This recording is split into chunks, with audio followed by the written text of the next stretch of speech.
Ah oui, complètement, ça existe depuis les années 80. Il y a des concours, ça a commencé aux États-Unis dans les années 80. Et il y a eu des concours, il y a des concours toutes les années, championnat du monde, championnat de France, championnat d'Europe. C'est comme le foot, sauf que c'est pas connu dans le monde entier parce que c'est pas assez médiatisé et parce qu'il n'y a pas énormément d'argent dedans aussi, donc les télés s'intéressent moins. Mais c'est quelque chose qui est reconnu dans le monde entier. Donc, vous avez gagné concours après concours jusqu'à Mm. gagner le championnat du monde de hip-hop Voilà, de breakdance. breakdance. Exactement. On a gagné ça. Le premier qu'on a gagné, c'était en 2003. Alors, Celui-là, vous avez combien de titres exactement? Quels sont vos titres? enfin, Pourquoi dites on? Là, vous êtes tout seul, c'est un c'est groupe. vous. C'est un groupe. Vous êtes tout le groupe Voilà, qui a le titre? comme par exemple, là, nous, ouais, on est quatre, et les quatre ont gagné, on a gagné le championnat du monde. C'est le dernier qu'on a gagné, ça en 2010, Ouais. au Japon. C'est le Donc, prix en... en là, yens, au-dessus? ouais, je sais plus, c'est Vous le avez prix gagné? du chèque. Ouais. C'est pas énorme, mais bon.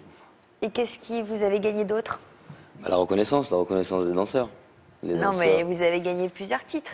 Ah, puis ensuite, ouais, on a gagné 5 fois championnat du monde, 2 fois Europe, après championnat de France. Ça a lieu tous les combien, les championnats du monde? Toutes les années. Donc vous, à l'époque, vous aviez quel âge? Le premier, j'avais 17 ans. Et on devient professionnel de ça? On a envie? Bah, pas avec les battles, pas avec ces genres de compétition, parce que comme vous voyez, il y a peut-être marqué 500 000, mais c'est déjà 500 000 à monnaie asiatique, et après on est 5, on se les partage. Donc on gagnait pas énormément d'argent avec. Nous, vraiment, c'était vraiment une passion depuis le début, on a dansé. La première année, notre premier championnat du monde en 2003, on a gagné 125 € et un sac à dos, chacun. Donc je peux dire que c'est pas non plus, alléluia, mais on a gagné devant 12 000 personnes, il y avait dans la salle. C'était vraiment une très très grosse compétition, ce qui ça nous a permis de gagner surtout la reconnaissance de tous les pays. Et tous les pays nous ont invités à chaque compétition, donc on était invités de partout, on n'était pas payés, on était juste, ils nous payaient le voyage et le manger sur place, les défraiements normal, mais on n'était pas payés. Si on gagne, et c'est peut-être 200 € ou 300 € par personne. Et si on perd, on Mais de retourne quoi au vous rugby. viviez alors? Bah, j'étais encore jeune, donc j'étais encore mineur, donc j'avais la chance d'avoir ma maman et de pouvoir vivre chez ma maman encore à cette époque.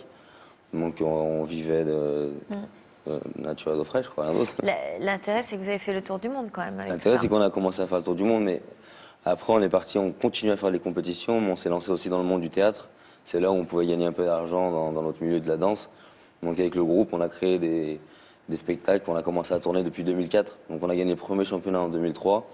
Et en 2004, on a commencé à se lancer un petit peu dans les spectacles et dans tout ça. Donc on vivait de ça après.